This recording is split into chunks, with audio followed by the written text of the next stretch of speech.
որ մենք խոսում ենք սահմանադրական կարգի վերականգնման մասին, բնականաբար մենք ելնում ենք նրանից, որ սահմանադրական կարգը խախտվել է, իսկ սահմանադրական կարգը ամրագրված է հենց սահմանադրությունում։ Եվ բնականաբար սահմանադրությունը նախատեսում է, թե ինչպես պետք է իրականացվի իշխանությունը Հայաստանի Հանրապետությունում։ Սահմանադրության առաջին եւ երկրորդ հոդվածները հստակ պատասխան են տալիս այդ հարցին, իսկ սահմանադրության մնացած հոդվածները ըստ էության սահմանում են այն կառուցակարգերը, որոնց միջոցով պետք է իրականացվի առաջին հոդվածի նպատակը, այսինքն ինքնիշխան ժողովրդավարական իրավական սոցիալական պետություն եւ երկրորդ հոդվածի հրամայականը, որ իշխանությունը պատկանում է ժողովրդին եւ ժողովուրդը իր իշխանությունը իրականացնում է ազատ ընտրությունների եւ հանրակրթների միջոցով։ Բնականաբար այդ ամենը այսօրվա Հայաստանի իրականությունում խաթարված է, չկա եւ դրա համար մենք հիմա խոսում ենք սահմանադրական կարգի վերականգնման մասին։ Եթե մենք խոսում ենք կոնկրետ այսօրվա իրավիճակի մասին, ապա բնականաբար առաջին մեխանիզմը ընտրություններն է։ Եվ այս տարի պետք է տեղի ունենան ընտրություններ, հերթական ընտրություններ, կարող է նաև արտահերթ ընտրություններ տեղի ունենալ, բայց ամենայն հավանականությամբ դա սա բացառված տարբերակ է, չնայած իրավաբանորեն դա հնարավոր է, եւ սա ամենակարևոր մեխանիզմն է ընտրությունների միջոցով իշխանության փոփոխությունը։ Կա նաև երկրորդ տարբերակ, եթե մենք խոսում ենք մինչև ընտրությունների իշխանափոխության մասին, դա պարլամենտի միջոցով իշխանության փոփոխությունն է, բայց դրա հավանականությունը ես նույնպես գնահատում եմ զրոյական։ Մեր սահմանադրությունը ի տարբերություն նախորդ ժամանակահատվածում գործող 95 թվականի սահմանադրության սկզբնական տեքստի 2005 թվականի փոփոխություններով նման հնարավորություն չէր տալիս, որպեսզի փոխվի գործադիր իշխանության ղեկավարը խորհրդարանի կողմից, այդ հնարավորությունը կա, բայց այդ հնարավորությունը չի կարող հիմա օգտագործվել, որովհետև մենք ունենք պարլամենտական մի այնպիսի գերհսկա մեծամասնություն, որը պարզապես լուռ ու մունջ հետևում է իր առաջնորդի ցանկացած անբնական, անտրամաբանական քայլին։ Հետևաբար ազգային ժողովի կողմից Փաշինյանին անվստահությամբ հայտնելու տարբերակը առաջիկա ժամանակահատվածում ես գնահատում եմ զրոյական։ Մնում է ընտրությունների մեխանիզմը, ինչքանով ընտրությունները ազատ ու արդար կլինեն։ Մենք ունենք իշխանության գերկենտրոնացում մեկ անձի ձեռքում, ինչպես դուք իրավաբան նշեցիք, եւ ակնհայտ է, որ այդ անձը ամեն միջոց օգտագործելու է սահմանադրական եւ ոչ սահմանադրական եւ առաջին հերթին ոչ սահմանադրական, որպեսզի փորձի վերարտադրվել։ Այստեղ արդեն քաղաքական ընդդիմադիր դաշտի խնդիրն է, որպեսզի իրենք ճիշտ գնահատականներ տան իրավիճակին, ճիշտ ձևաչափեր ընտրեն պայքարելու համար եւ կարողանան այնպես անել, որ մեր այն էլեկտորատի ձայները, որոնք պրոմիկոլական չեն, չփոշիանան եւ դրանք կենտրոնանան այն կուսակցությունների կամ կուսակցությունների դաշինքների մոտ, որոնք ռեալ հնարավորություն ունեն մտնելու ազգային ժողով եւ ձևավորելու նոր կառավարություն։ Այսօր ես կուզենամ մի փոքր մանրամասնել այդ մեխանիզմը, որովհետև ես շատ հաճախ իմ շրջապատում իմ ընկերների մոտ տեսնում եմ, որ մինչև այժմ շատ հստակ չեն պատկերացնում, թե ինչպես է տեղի ունենալու կառավարության ձևավորման մեխանիզմը։ Շատ շատերը մտածում են, որ կլինեն ընտրություններ, կլինի պարլամենտ, եթե որևէ մեկը մեծամասնություն չունենա, պարլամենտում արդեն կորոշեն, թե ինչ կոալիցիա են կազմում, ով է վարչապետը եւ այլն։ Իրականում մեր 2015 թվականի փոփոխություններով սահմանադրությունը լիովին այլ մեխանիզմներ է նախատեսել։ Ճիշտ է, Հայաստանը պարլամենտական երկիր է 2015-ի փոփոխություններով, բայց կառավարության ձևավորման հարցում ընտրություններից հետո կառավարության ձևավորման եւ ավելի շուտ վարչապետի ընտրության հարցը վերապահված է ոչ թե պարլամենտին, այլ վերապահված է ժողովրդի ընտրության միջոցով։ Ինչպես է դա տեղի ունենում։ Պատկերացնենք ընտրությունները տեղի են ունեցել, պատկերացնենք ԿՊ-ն չունի բացարձակ մեծամասնություն, եթե ԿՊ-ն ունի բացարձակ մեծամասնություն, ապա այդ բացարձակ մեծամասնության լիդերը ավտոմատ դառնում է վարչապետ, հանրապետության նախագահը, ազգային ժողովի ուրեմն առաջին անդրանիկ նիստի օրը հայտարարում է, հրամանագրում է, որ հանրապետության վարչապետը այսինչ անցնի։ Հիմա պատկերացնենք երկրորդ տարբերակ, որ ԿՊ-ն չունի այդ մեծամասնությունը եւ ԿՊ-ն միայնակ է մի քանի կուսակցություններ կամ կուսակցությունների դաշինքներ, որոնք ընդդիմադիր են Փաշինյանին, ունեն թվաբանական առումով մեծամասնություն։ Այդ ժամանակ մեր ընտրական օրենսգիրքը, ելնելով Սահմանադրության պահանջից, նախատեսում է, որ դեռևս մինչև ընտրությունների ավարտը այդ կուսակցությունները կամ պետք է համաձայնության գա, թե ով է վարչապետը,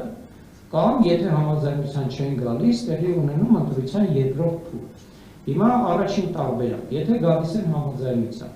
եթե մի քանի կուսակցություններ կամ կուսակցությունների դաշինքներ համաձայնության են գալիս այն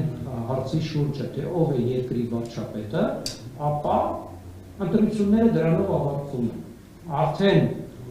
երկրի վարչապետը հստակ պարզ է լինում եւ հրամանագրվում է նախագահի կողմից ազգային ժողովի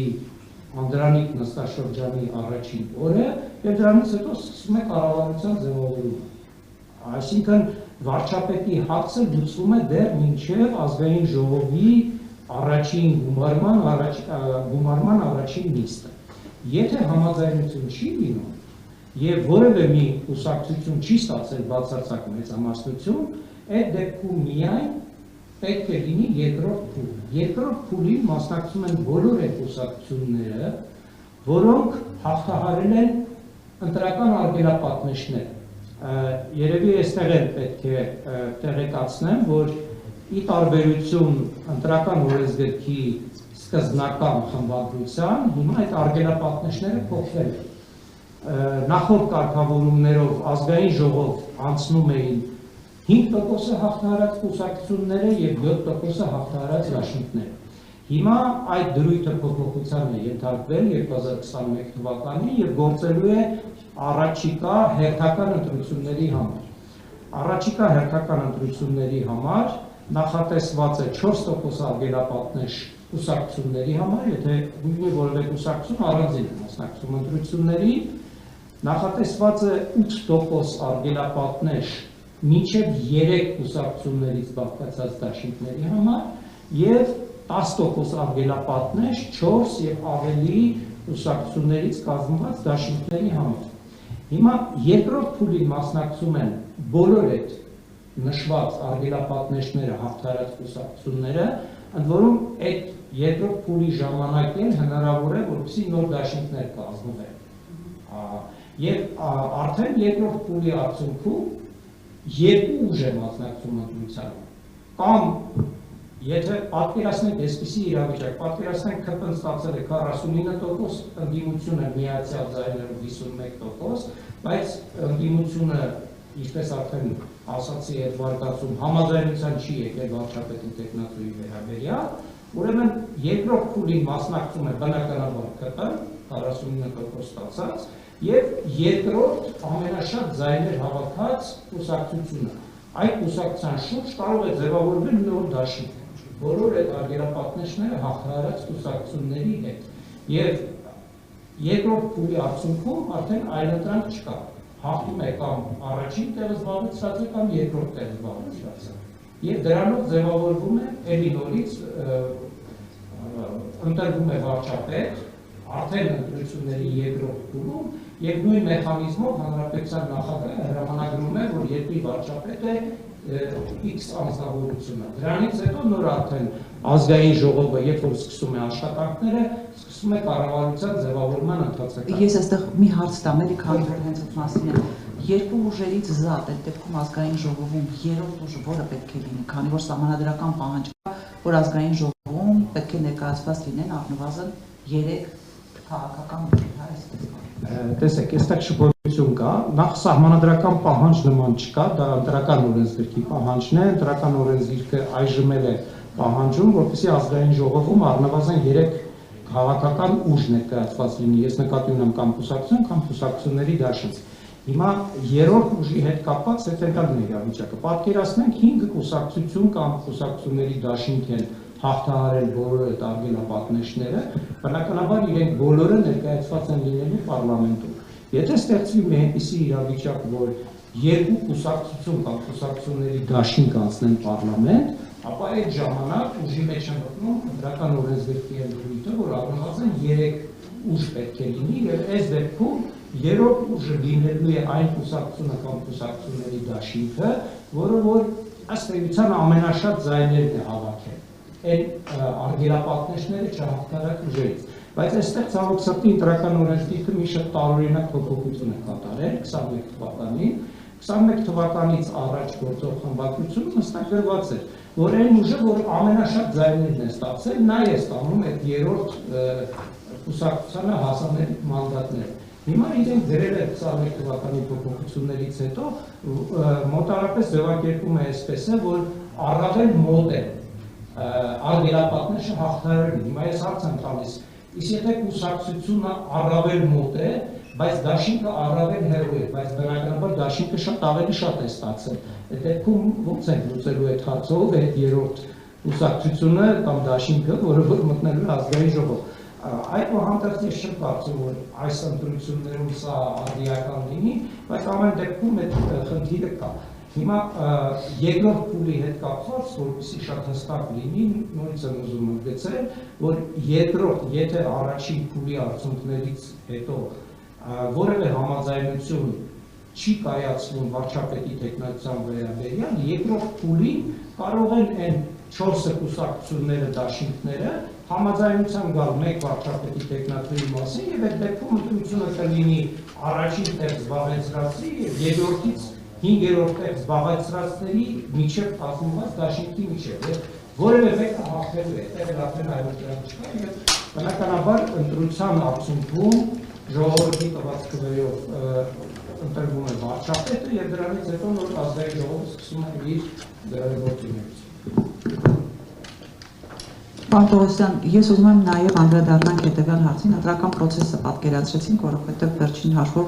առաջիկա երևի թե սահմանադրական կարգի վերականգնման հնարավորությունը ընտրությունների միջոցով է լինելու, բայց մենք խոսեցինք այն մասին, որ ըստ էության իշխանությունը ամբողջությամբ կենտրոնացել է մեկ անհատի ձեռքում։ Հիմա սա սահմանադրական խնդիր է, թե հենց սահմանադրական կարգի խախտման խնդիր է։ Այսինքն արդյոք մեր սահմանադրությունը այդպիսի հնարավորություն տալիս է, որ մեկ անձը ունենա այսպիսի անսպառ անվերջանալի իրավունքներ, թե այդ անձը պարզապես յուրացրել է այդ իրավունքները մեկ, արդյոք անհրաժեշտ են սահմանադրական փոփոխություններ հետագայում սահմանադրական կարգի խախտումները բացառելու համար եւ մեկ հարց էր, որ քաղաքացիները բարբերաբար մոտենում են եւ հնչեցնում են, ինչ անել, որ որևէ ուժ չունենա այնպիսի բացարձակ մեծամասնություն, ինչպիսին մենք ունեցել ենք վերջի երկու գումարման ազգային ժողովներում։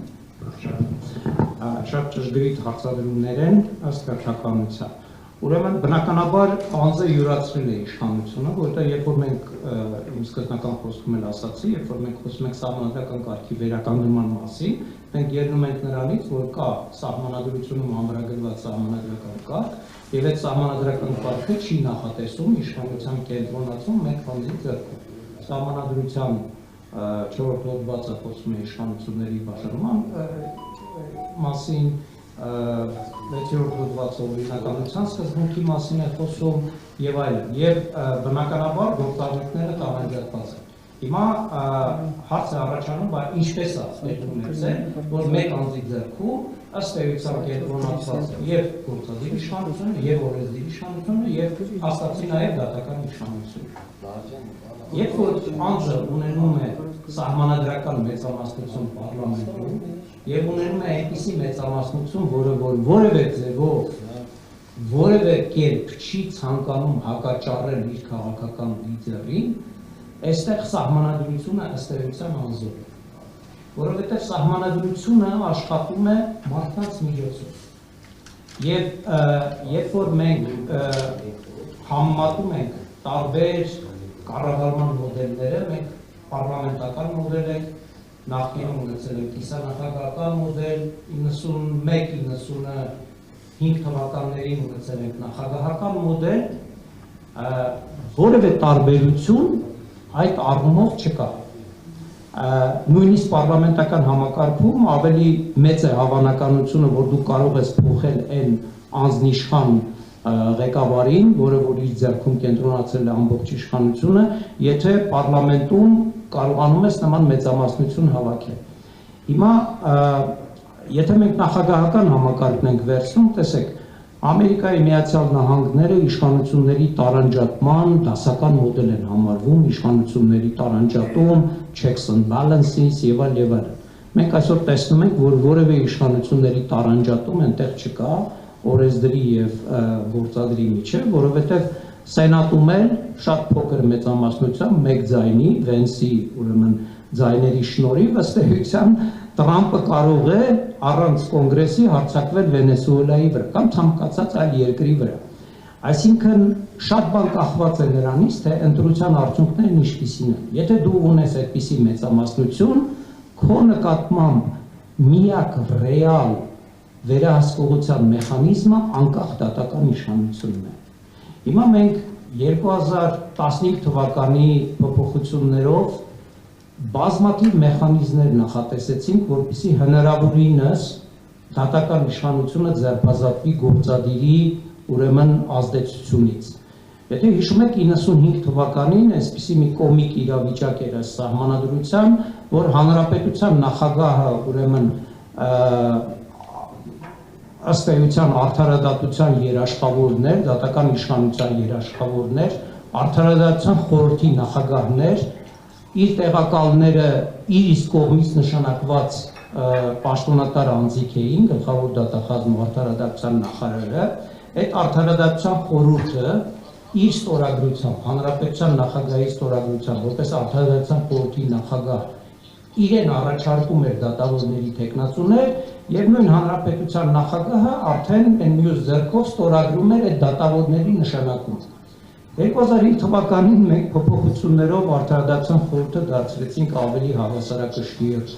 ավելի հնարավորություն տվեցինք, որ դատական իշխանությունը ինքը մասնակցություն ունենա դատավորների նշանակման գործընթացում։ 15 թվականի մեխանիզմները ել ավելի գնացին դատավորների ազդեցության ուժեղացման ուրեմն ուղղությամբ, բայց այդ ամենը որևէ արդյունք չտվեց եւ ես վստահ եմ, որ եթե տեղի ունենա իշխանափոխություն եւ եթե քաղաքական ուժերը իսկապես քաղաքական կամք ցուցաբերեն, իրենք պետք է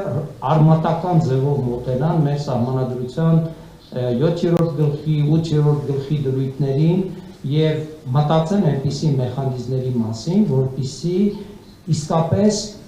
գործադիր իշխանության ազդեցությունը դատական իշխանության վրա լինի մինիմալ։ Տեսեք, ես եղել եմ 15 թվականի սահմանադրության ստեղծողներից մեկը, հանձնաժողովի անդամ, զեկուցել եմ այդ սահմանադրության նախագիծ ազգային ժողովում եւ ես ասել եմ, որ կատարյալ սահմանադրություններ գոյություն չունեն, չեն կարող լինել, բայց պետք է միշտ ձգտել նրան, որպեսզի այն ամեն ինչ որ սահմանադրությունում ամրագրված է, կատարվի։ Հիմա մենք տեսնում ենք, որ դատական իշխանությունը եւ առաջին հերթին սահմանադրական դատարանը սահմանադրական փոփոխություններից հետո դարձել է ամբողջությամբ ուրեմն վարչապետի կամակատար։ Նույնիսկ գործեր չի ընդունում քննության, ժամկետները ձգում է տարիներով, այն դեպքում երբ որ օրենքում շատ հստակ գրված է, ինչ անել այդ մարդկանց։ Ուրեմն տվյալ պարագայում ակնհայտ է, որ սահմանադրական դատարանը ստեղծվել է այսօրվա իշխանության եւ վարչապետի թելադրանքով, բոլոր են դատավորները, որոնք 20 թվականի հակասահմանադրական փոփոխություններից հետո են դարձել սահմանադրական դատարանի դատավոր, իրենք պարտական են իրենց պաշտոնով այդ անձնավորությանը եւ ծառայում են իրեն։ Դատական իշխանությունում ցավոք սրտի հատուկեն դատավորներ են մնացել, որոնք արդարացնում են իրենց կոչումը։ Այս սահմանադրությամբ իրենք պարտավոր են առաջնորդվել սահմանադրությամբ եւ իրականացնել արդարադատություն, բայց իրենք արդարադատություն չեն իրականացնում։ Այդ բոլոր քաղաքավարները ինչպես հայտնվեցին կալանավայրերում, երբ որ դատավորներն են դրա մասին վերջի վերջո իրենց վերդիկտը տալիս։ Կամ ասենք նույն Սամվել Կարապետյանի արարքը բնութագրել որպես սահմանադրական կարգի բռնի տապալման կոչ, այն դեպքում, երբ որ ինքը ընդհանրապես ասել է, որ մենք մեր ձևով պետք է պաշտպանենք մեր առաքելական եկեղեցին, դա որակել որպես հանցագործություն, մարդուն վերցնել կալանքի կես տարուց ավելի եւ այլն, այստեղ որևէ սահմանադրական կարգի հոդեր արդեն չկա։ Հետևաբար իմ կարծիքով, եթե մենք խոսում ենք սահմանադրական փոփոխությունների մասին, մենք առաջին հերթին դրան պետք է անդրադառնանք։ Ես գիտեմ, որ կուլուարներում, նաև իմ շրջապատում շատ խոսակցություններ կան այն մասին, որ կառավարման մոդելը պետք է փոխել եւ այլն։ Ուզենամ միայն հարևանցիորեն թաքցին անդրադառնալ, կիսանախագահական համակարգին հետ վերադառնալը կործանարար է լինելու երկրի համար, որովհետեւ կիսանախագահական համակարգը ըստ սահմանման նախատեսում է դուալիստական գործադիր իշխանություն, նախագահ եւ վարչապետ։ Թե իրանք ինչպես են իրար հետ իշխանությունը կիսելու, ինչքան են կռվելու, արտաքին քաղաքականության հարցերում ոնց են համաձայնության գալու, վերցրեք նայեք Լեհաստանի օրինակը, հենց այսօրվա Լեհաստանի օրինակը, որը չի կարողանում պայմանավորվել, թե վարչապետը գնա Տրամփի հետ հանդիպման, թե պրեզիդենտը գնա հանդիպման։ Եվ դա նոր չի։ 2017 դեռևս տասնամյակներ առաջ, որ այդ կոնֆլիկտը առաջացավ, ուստի բախտը չի բերում, միշտ ունենում է այնպիսի նախագահներ, որոնք որ իր կուսակցությունից չեն եւ կռիվները գնում են։ Այդ ժամանակ սահմանադրական տրիբունալը Լեհաստանի որոշում կայացրեց, որ առաջին ջութակը վարչապետն է, բայց նախագահները պետք է մասնակցություն ունենան, բայց դրանով դեռ հարցը չլուծվեց։ Հիմա էլ իրենք կռիվ են տալիս։ Կիսանախագահական համակարգին անցումը լուծին անտրամաբանական։ Նախագահական համակարգում մենք եթե չենք ունենալու նախագահի եւ պարլամենտի մեծամասնության համընկնող, լինելու է այդ ամերիկան այսպես կոչված deadlock-ը եւ այդտեղ նույնպես կառավարումը լինելու է անկառավարելի, այսպես ասենք։ Ամեն մեկը վերմակը քաշելու է իր վրա։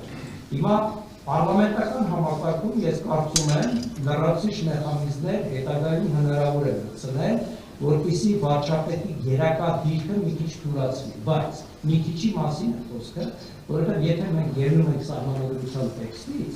սահմանադրությունը նույնիսկ վարչապետին հնարավորություն չի տալիս ռեգուլյար մշտական հիմունքներով նախարարներին ցուցումներ տալու այս կամ այն հարցի վերաբերյալ։ Սահմանության մեջ ուղղակիորեն գրված է, որ յուրաքանչյուր նախարար ինքնուրույն է կառավարության ծրագրի շրջանակներում իրականացնում իր ոլորտի քաղաքականությունը։ Եվ միայն բացառության կարգով է, որ վարչապետը իրավունք ունի այս կամ այն կոնկրետ հարցի վերաբերյալ հանձնարարականներ տալ։ Բայց գնացեք որևէ նախարարի հարցրեք, թե իրենք այդ դրույթին ծանոթ են եւ երբևէ փորձ կատարել են նման բան անելու համար։ Դրա համար, որպեսզի սահմանադրությունը գործի, նաև որոշակի քաղաքական կուլտուրա է, ուրեմն անհրաժեշտ եւ առաջին հերթին, այսպես կոչված քաղաքական էլիտայի մոտ։ Տեսեք, սահմանադրության մեջ ընդդիմության իրավունքները այնքան են շատացել, փոքրամասնության իրավունքները, բայց իրենք ինչի են դառնում, եթե կամայական որոշում ես կայացնում, որ ասենք քննիչ հանձնաժողովություն ձևավորվում եւ վերջ։ Պարզապես դու արհամարում ես սահմանադրությունը։ Դրա համար իսկապես մեր այսօրվա քննարկումը սահմանադրական կարգի վերականգնման մասին, որովհետև սահմանադրական կարգը իմ գնահատմամբ առնվազն 2020 թվականի հունիսի 22-ից խանգարվել է, ոչնչացվել է եւ այդ իրավիճակը ել ավելի է խորացել, այսօր մենք իսկապես ունենք անձնիշխանություն։ Սահմանադրությունը, եթե ճիշտ մեխանիզմներ չի նախատեսում, այդ անձնիշխանությունը նպաստում է, բայց մյուս կողմից, եթե դու նախատեսում ես բոլոր մեխանիզմները, նաև հանրապետության նախագահին ես այդ առաքելությունը տալիս, որ ինքը հետևի սահմանադրության պահպանմանը։ Հիմա մենք հիշում ենք, որ մենք Հայաստանի Հանրապետության նախագահն ենք։ Ուր է այդ հանրապետության նախագահը։ Սահմանադրությունը ամեն օր ոտնակոտ է արվում, իր հիմնական առաքելությունը հենց դա է։ Ինքը կարող է խոսել, չէ, բայց չի խոսում։ Որովհետև նույն քաղաքական մեծամասնության անձն է եւ եթե մենք ասում ենք, որ սահմանադրությունը պետք է ապահովի ժողովրդավարությունը, մենք չենք կարող ժողովրդավարության հիմնական կանոնը, մեծամասնության կանոնը դեպի վայր շրջել եւ ասել, չէ, թող փոքրամասնությունը կանոնավորիչ։ Այնպես որ կարճ սահմանադրությունը կարևոր է, բայց ցանկացած սահմանադրության իրականացման համար առաջնային դեր է կատարում այն, թե պարլամենտական մեծամասնությունը ինչպիսին է եւ երկրորդը ինչպիսին է տվյալ երկրի քաղաքական վերնախավի քաղաքական մշակույթը։ Մենք երկուսում էլ պրոբլեմներ ենք ունեցել, որովհետև եւ 2018 թվականին եւ 2021 թվականին ցավոք սրտի տարբեր պատճառներից ելնելով այսօրվա քաղաքական ուժը ստացել է գեր հզոր մեծամասնություն եւ այդ պարլամենտական մեծամասնության դեմ պայքարը ըստ էության ձախողվել է, որովհետև այդ նշված պատճառները հանգեցրել են անձնիշխանության իրականացման։ Մենք հնարավորություն ունենք այս տարի փոխելու այդ իրավիճակը, ինչքանով մենք դա իրականացնենք, կախված է առաջին հերթին նրանից, թե մեր քաղաքական ընդդիմադիր ուժերը ինչպիսի ճիշտ ձևաչափերով կմասնակցեն ընտրություններին եւ ինչպես կկարողանան ընտրազանգվածին բացատրել այն ճակատագրական իրավիճակը, որին բախվել է Հայաստանի Հանրապետությունը այս տարիների ընթացքում եւ հանգուցալուծումը ըստ էության այս տարի պետք է տեղի ունենա։